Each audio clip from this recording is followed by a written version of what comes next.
So hello everyone.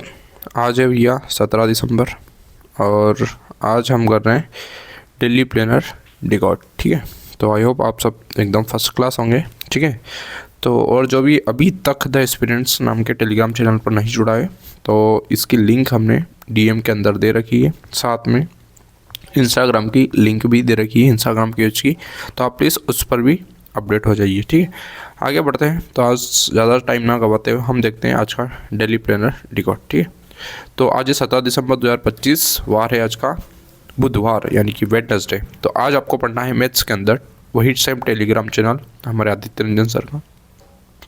इसमें आज को क्लास देखनी है। फाइल नंबर है आपकी 34 और 35, ये दोनों आपकी वीडियो है 34 और 35 नंबर। ठीक है, फिर साथ में आपको इनके हैंड रिटन नोट्स बनाने हैं और ये जो चैप्टर अभी चल रहा है हमारा प्रॉफिट एंड लॉस का चल रहा है। आगे बढ़ते हैं, हम देख रहे हैं जनरल स्टडीज़। इसमें आपको लुसेंट के अंदर देखनी है एंशिएंट हिस्ट्री यानी कि प्राचीन भारत का इतिहास। इसमें आपको देखना है टॉपिक नंबर 22 और 23। 22 नंबर पे आपका वाकाटक राजवंश और अगला है फिर पुत्यभूषी वंश जिसको हम बोलते हैं वर्धन वंश। फिर बढ़ते हैं हम रीजनिंग में आपको क्लॉक के आज भी आपको प्रैक्टिस टेस्ट लगाने ना, आज आपको टाइमिंग वाले टेस्ट लगाने हैं।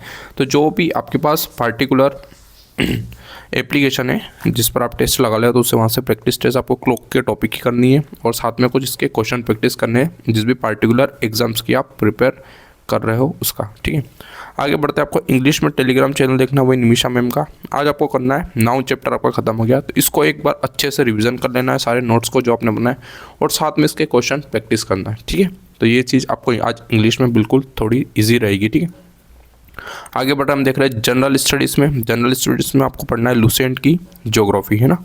लुसेंट की ज्योग्राफी में आपको वर्ल्ड में देखना है, आपको वही 6 नंबर पर महाद्वीप चल रहा है उसमें आज आपको पूरा दक्षिण अमेरिका के बारे में अच्छे से पढ़ना है, साथ में इनके आपको नोट्स बनाने हैं। वहीं बात करते हैं इंडियन की, तो ये 12 नंबर पर आता है। इसमें पढ़ते हैं हम भारत में परिवहन। ठीक है, भारत में परिवहन, कल हमने भारत के उद्योग देखे थे, दूसरा टॉपिक कल खत्म किया। आज आपको पढ़ना है भारत में परिवहन और ये भी कहाँ तक, जहाँ तक रेल परिवहन दे रखा है उसके पहले तक आपको ये पढ़ना है ना। छोटा ही टॉपिक है तो आइए पढ़ना। कल से हम रेल और हवा परिवहन वाला पढ़ेंगे। ठीक है, फिर स्टैटिक जी की बात आती है। स्टैटिक जी के में आपको स्पोर्ट्स पढ़ना है। स्पोर्ट्स का केवल और केवल आपको रिवीजन करना है ना। मैंने जो स्टैटिक जी की पीडीएफ आपको शेयर करिए, उसका आपने अच्छे से नोट्स बना लेंगे तो उसी नोट्स का आज आपको क्या करना है, बिल्कुल अच्छे से रिवीजन करना है ना, क्योंकि स्टैटिक जीके में स्पोर्ट्स वाला चैप्टर बहुत ही 5 स्टार टॉपिक है। ठीक है, बहुत ही 5 स्टार टॉपिक है, बहुत ही इससे क्वेश्चन आते हैं। साथ में आज आपके करंट अफेयर्स में 17 दिसंबर की मैं पीडीएफ शेयर करूँगा, वो पढ़ लेना। फिर फैक्टोग्राम में हम अभी समझ रहे हैं मोहम्मद गोरी के बारे में और साथ में इसके आप नोट्स भी बनाते चलना। ठीक है, तो बढ़ते हैं भैया आगे। देख रहे हैं फैक्टोग्राम के अंदर आज हम पढ़ रहे हैं मोहम्मद गोरी है ना।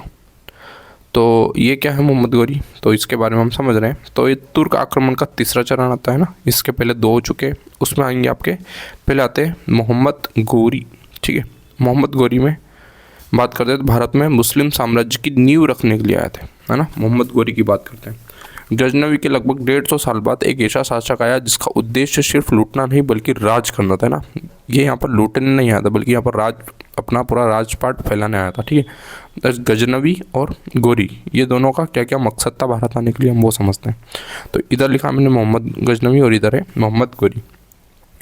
मोहम्मद गजनवी की बात करते तो इसका उद्देश्य था केवल धन लूटना, बल्कि मोहम्मद गोरी का था यहाँ पर साम्राज्य स्थापना करना ना, साम्राज्य पूरा स्थापित करना। वहीं इसकी नीति की बात करें तो इसकी नीति क्या थी कि लूट कर वापस चला जाना। ये गजनवी आता है और लूट कर वापस चला जाता है, पर मोहम्मद गोरी था ये भारत के गौर वंश का हिस्सा बना ना, भारत को भी गौर वंश साम्राज्य स्थापित करना चाहता था।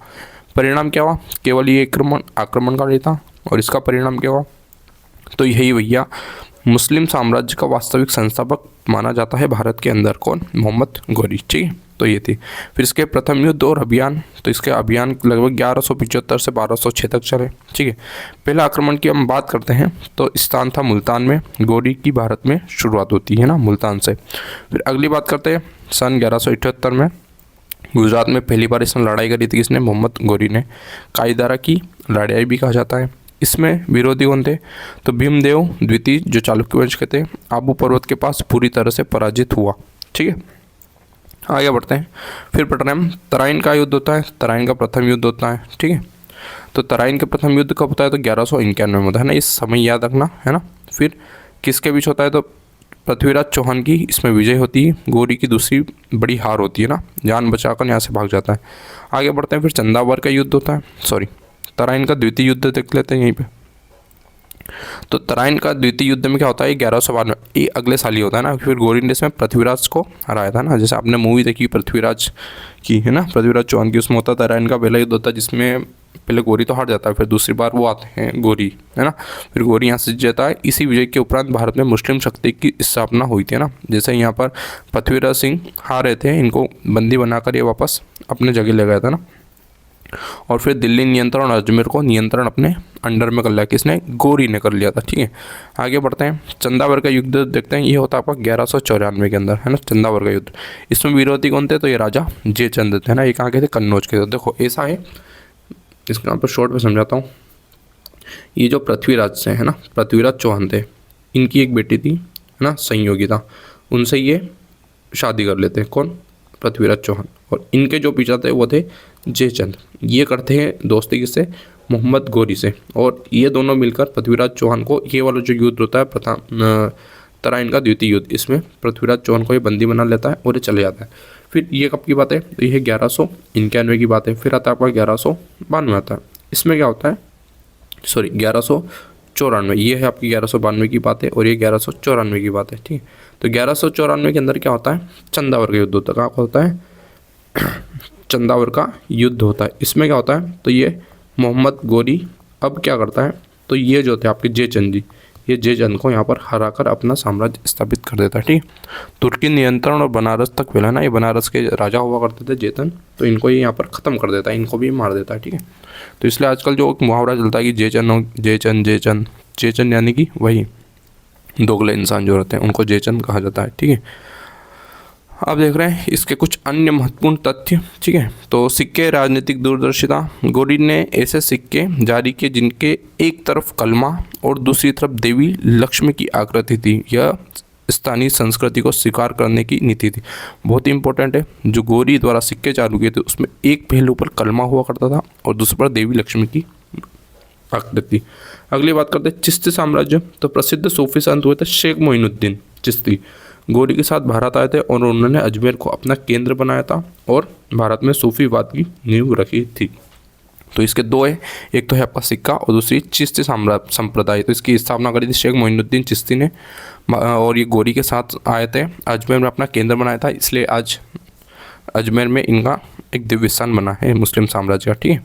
तो भैया ये थी आज की बहुत ही शॉर्ट वीडियो, और आज का हम यही रोकते हैं। तो प्लीज़ आप अच्छे से अपना टारगेट करना ख़त्म करना स्टार्ट करो। And at the end thank you so much. और मैंने जैसे कि कल आपको बताया था, MPESB ने भी अपना कैलेंडर जारी कर दिया है, ठीक है, कैलेंडर जारी कर दिया है। उसके बाद मैं बात करता हूँ तो रेलवे ने भी अपना कैलेंडर जारी कर दिया है ना, जिसमें NTPC टेक्नीशियन जितनी भी है इन्होंने भी अपना कैलेंडर जारी कर दिया। रही बात SSC की, तो SSC भी थोड़े समय में अपना कैलेंडर जारी कर देगा, ठीक है। जो भी MPPSC की प्रिपरेशन करा उसका भी आप देख लेना थोड़ा सा, उनमें भी अपना कैलेंडर जारी कर दिया। इसमें भी उन्होंने एग्जैक्ट सारी डेट दे दी, और वी होप कि वो सारी एग्ज़ाम्स उसी टाइम होगी और रिज़ल्ट भी बिल्कुल ये टाइम से आ जाए, ठीक है। तो यह आज के लिए इतना ही था, मिलते हैं अब कल। जब तक के लिए जय हिंद जय भारत, ठीक है। तो भैया जिसको वीडियो अच्छी लगी है तो लाइक कर देना, और जो भी एस्पिरेंट्स है आपके फ्रेंड्स वगैरह जिसको प्रॉपर गाइडेंस की ज़रूरत है, तो प्लीज़ उन तक हमारे इस चैनल पहुंचा देना। टेलीग्राम चैनल के बारे में बता देना थोड़ा सा, ताकि वो समझ आ जाए उनको क्या पढ़ना है डेली बेसिस पर और क्या नहीं है, ठीक है। तो आज के लिए इतना ही, मिलते हैं कल। जब तक के लिए जय हिंद जय भारत, थैंक यू।